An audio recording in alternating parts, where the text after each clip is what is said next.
Let's see how to add a smooth quick zoom effect in Premiere Pro.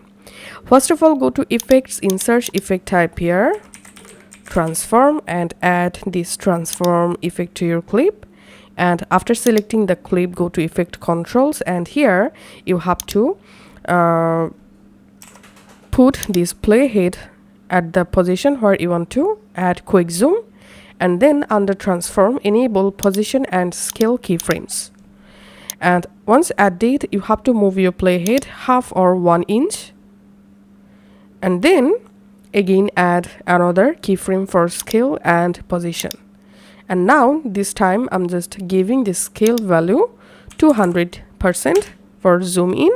And if you want to center the video, you can just use this position value to align your video horizontally and vertically, just like this.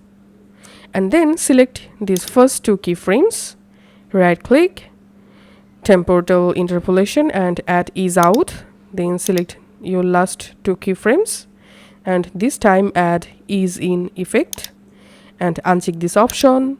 Shutter angle, give 300. After that, I'm just playing my timeline, and here as you can see, a very beautiful smooth quick zoom in effect added.